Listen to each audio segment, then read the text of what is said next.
Hey guys, well, it's Christopher Rubio. I'm here today on our podcast with a very, very special guest and a little twist from our normal type of agenda where we're talking about assets, asset planning, asset protection. Kind of want to talk about legacy. And I have Dr. Jackson Wright, who's highly credentialed as an educational consultant. And I just want to thank you for taking time to come here this morning. So, Thank you. Doctor, what do you, as an educational consultant or just being in this field, what is it that you do? Can you give us a little background Sure. about who you are and what you do? Absolutely. I have a business called Jackson Wright Company, and I am a compliance and accreditation expert. I help vocational schools open as well as becoming nationally accredited so that they can offer federal financial aid to their students. Oh, that's great. I started out in the public school arena a few decades ago. I was an educator and then activities director at Tustin High School that we were just discussing, as well as an assistant principal and a principal. And I've worked anywhere from pre-K all the way through adult education. And after some changes with marital status as well as parents aging, I found myself in a situation where I needed to create my own business so that I had free time available to assist my parents, assist nieces and nephews, and have the flexibility of traveling with my new husband as well.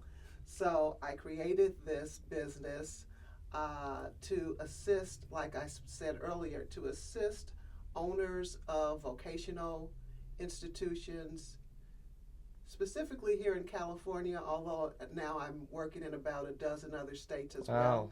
helping those school owners. But in working with those school owners, finding out as owners and for their students what type of information they need to know so that their businesses and life and family are secured in the event of a tragedy.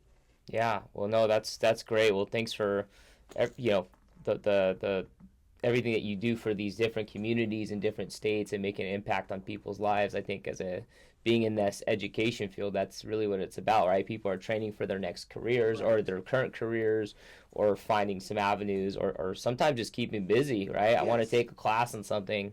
absolutely. So I kind of wanted to chat a little bit about like legacy, right? So a lot of people say like I hear the new trend now on TikTok or YouTube is, oh, you don't have to go to school to be rich. Well, my thing is, is it always about being rich, Rich, right? It's right. kind of like what you said. It's like I want to spend more time with my family. So family is also very important. I mean, finances are important, right? We got to bring Absolutely. some bread to the table. Yes. But what are some things about education? What are some holes that you feel are out there in even the vocational or just Hmm. normal schools? Um, or in general, what are your thoughts about maybe some problematic areas about some of these institutions, and then what are you coming in to do to help them Sure. specifically with? I have become educated on the vocational and apprenticeship programs um, in California as well as across the country. As I was studying, of course, I had a focus on attending 4 year college or university, pursuing degrees and credentials. Um, but now that I am in the arena of vocational and technical education, I'm realizing what was missed while I was in school, not only from me, but from others, for others, that could have taken advantage of some trainings that actually start at the high school level Oh, and then move into post secondary education. There are viable careers, high paying careers, uh, and also careers that can kind of, you could end up with a professional license soon after you graduate from high school, and you could develop a viable career. And even if you wanted to pursue degrees, it would prevent you from going in the hole with student loans mm. because you could have a viable career as a barber, as an auto technician, as a massage therapist, and those individuals can make very good money. And in fact, I have a couple of former students who graduated. In fact, they took the program while they were in high school, and they make very good money at the colleges that they choose to go to because they are giving haircuts or doing makeup, doing nails while they're pursuing their degrees. That's smart. And they don't have to take out student loans, which we know what issue that is in this country. Yeah, and I think it's interesting that you bring that up because that could be the start of entrepreneurship, right? Absolutely. I started in the corporate world. I know both of us went to USC. You went for your doctorate. I went for my master's. Fight on. And so, I kind of went toward that route. But that's exactly what you said. I had to work part-time, Yep. and I still picked up these skills, right? So that's the thing. While I was in college, I was picking up skills, working 20 hours a week. So, and then I became a business owner later in life. It's like check the box thing. Hey, if it doesn't work out, I can get in the corporate world, right? So, you can start at any age. But I think that's kind of a path to both, and whether you pick up another skill, that's still very useful. I feel like, especially at the high school level. Definitely. I just remember like auto. I think it was like auto in school, Yes. and my personal feeling, and it could be based on school district. Sure. I'm not, I don't feel it was presented to me as well, or like oh hey, it's about being kind of the white collar job where. I was actually very fascinated. My stepdad was an electrician, Yes. and he was actually working in Beverly Hills. And this was the Lakers Shack at the time, and Yes. Different Kareem Abdul-Jabbar's house. We're at Rick D's, who was on. It was kind of cool. So I was really fascinated for it. But then there was something like I think you either learn it from somebody you're really close to, or like this school route. So, do you see a lot of entrepreneurs happening? Yeah, at any age from some of the vocational programs, or what's kind of your experience? What's happening once they graduate or as they're going through it? I've seen it evolve. I've been in this beauty, barber, massage, auto mechanic arena since 2009, and I've seen it evolve because when the recession hit, maybe 2010, 2011, a lot of people who lost their jobs came to those vocational schools and learn the skills that they said they really wanted to do when they graduated from high school, but their parents wanted them to go to a college or a prestigious college to be on that track. But now they were doing something that they absolutely wanted to do. Oh, wow. Yes. So they were pursuing that vocation. Yeah. That's great. And so in these courses in the vocational, do you see that they are also giving guidance to start your own business? Is it more like just the trade, or what are some avenues that you're seeing around the curriculum side of things? In most of the curriculum, they do have how to pursue a job working for someone else, and as well as steps to take in opening your own business.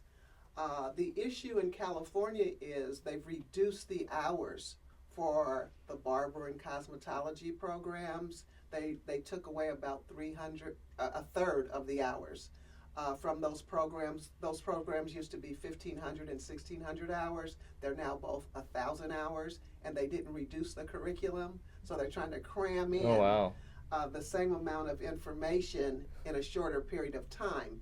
So what happens is, of course, those portions of how to start your own business, how to protect your business, those kind of fall by the wayside while they're really trying to promote, push the skills. But I do have a few school owners, and it's very funny now that you're asking me that question.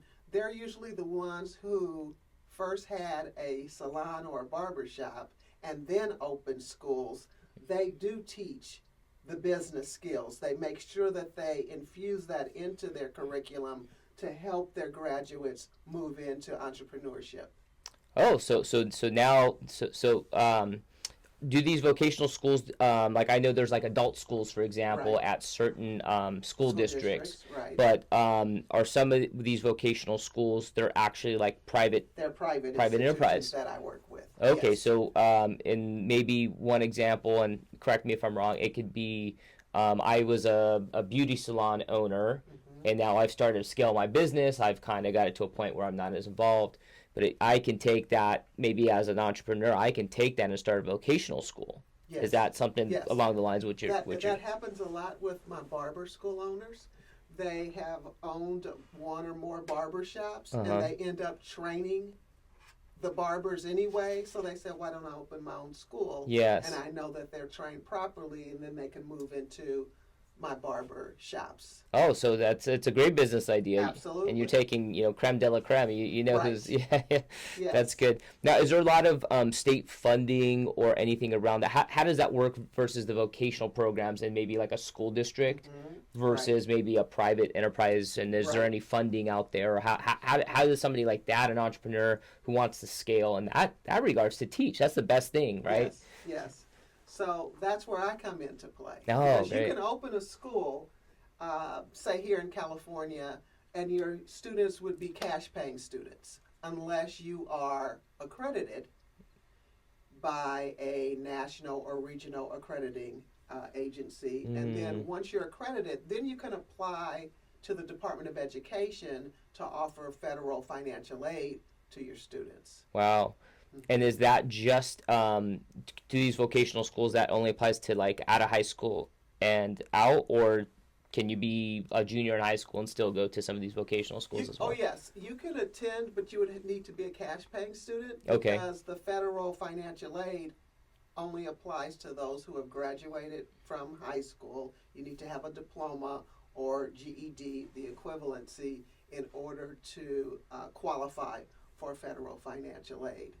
They used to have the ability to benefit tests where you could take an exam, and if you pass the exam, you could receive federal funds, but they have moved away from that. And so you really need to have a diploma or the equivalency. So you could go back to, if you say you were 20 and you did not get your high school diploma, you could go to a local adult education and complete your high school and receive your diploma, and then you could qualify to apply for federal And that's at financial any aid. age.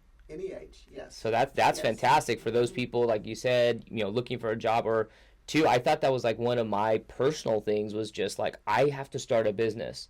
And I hear people that like I want to start a restaurant, I want to start a coffee shop. Yes. I just want to have my own. I just want to check that box before I die. I don't care what it is. I want to Once do you it, want And Yes. hey, if it doesn't work out, I'll do something else. Right. And so, do you see that some of these vocational schools also offer part-time jobs, or is there like does unemployment come in and provide grants Yes. as well as? Yes. The Department of Rehabilitation, Workforce, they do sponsor students, and if the vocational institution has been approved by them, then they send people who are interested in getting trained, and they pay for them. Yes. Well, Doctor, one of the things on my mind, and we were talking about this briefly earlier, is we talk a lot about on our podcast about estate planning and protecting your assets, and we also talk about legacy. Like we're protecting this for our loved ones, or in some cases, it's on the trust is not for our loved ones; it's for charitable causes that we really believe in. Can we talk a little bit about the importance of just education in general, whether you go down the vocational route or you were getting all your tough hard-earned degrees? Right. Can you just talk about education and maybe what you've seen on these different paths, whether it's from vocational school people Right. why is it so important? Why is it important for people to be involved in the community in this, whether you have kids or not, or at any age? Can you just talk a little bit about education and why that's if you're thinking about legacy and future planning for yourself or for kids? Yes. Or can you talk a little bit about that, Doctor? I'll try, Chris. Obviously, education is very important to me. I come from both parents were educators as well, so that foundation is very strong. in my family.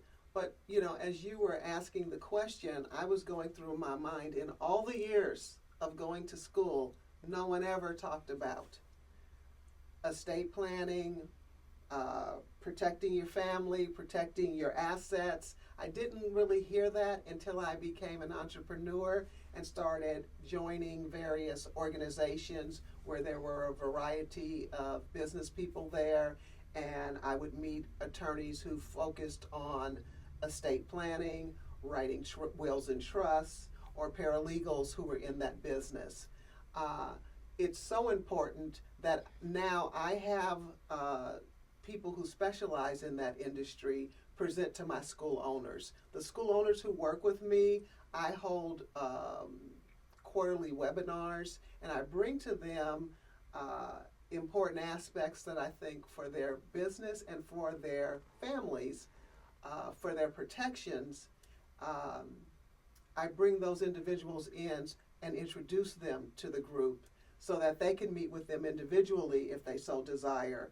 And I am constantly bringing in people from the wills and trusts arena as well as business insurances so that they can be protected and that they can have that legacy for their families.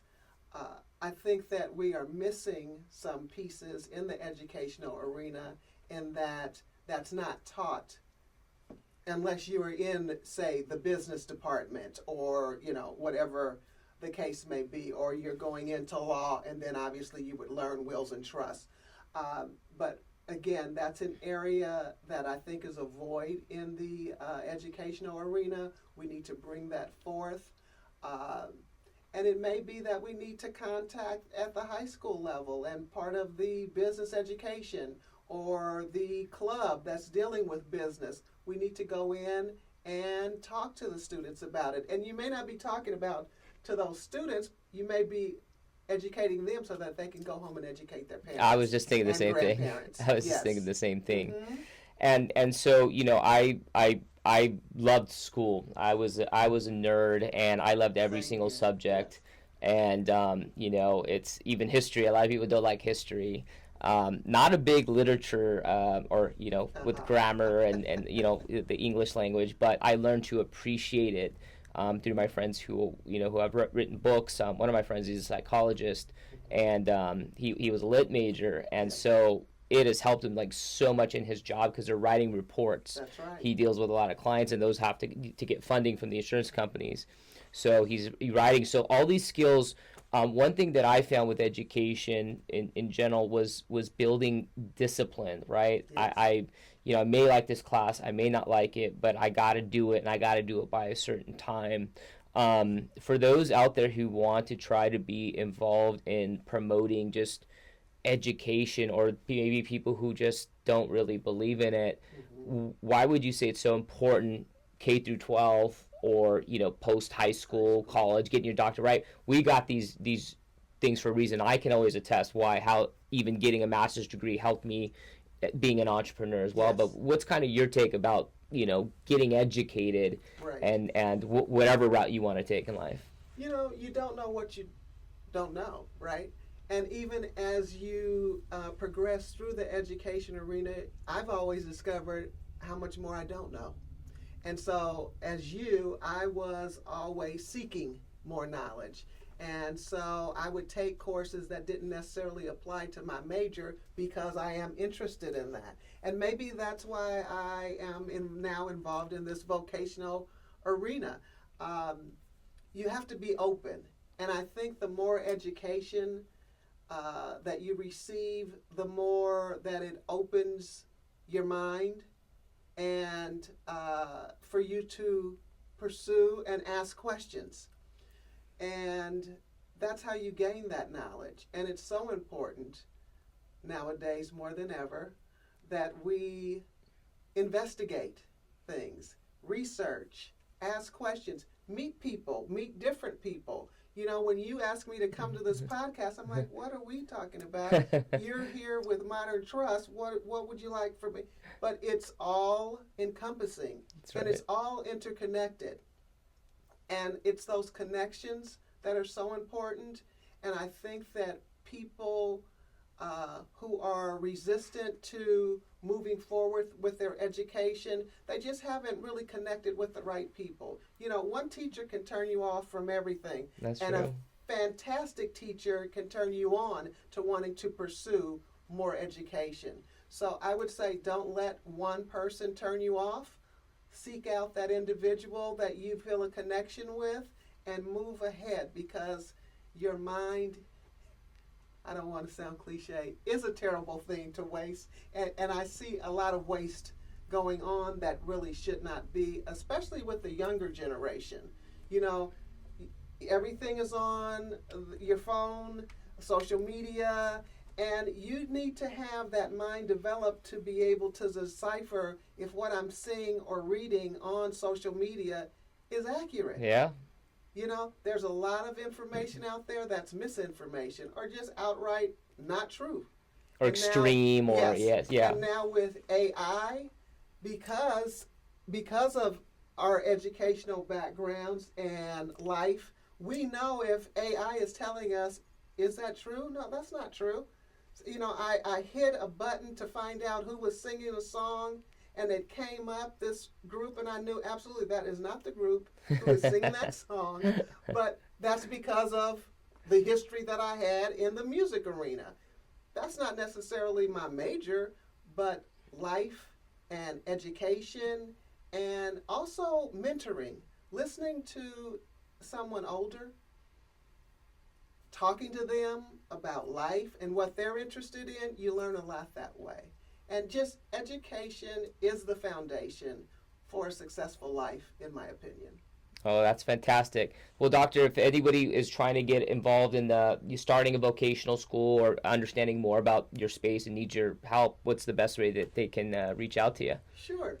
My business phone number is 949-375-0500. And I can also be reached through email at Dr. A.J. Wright. That's DrAJWRIGHT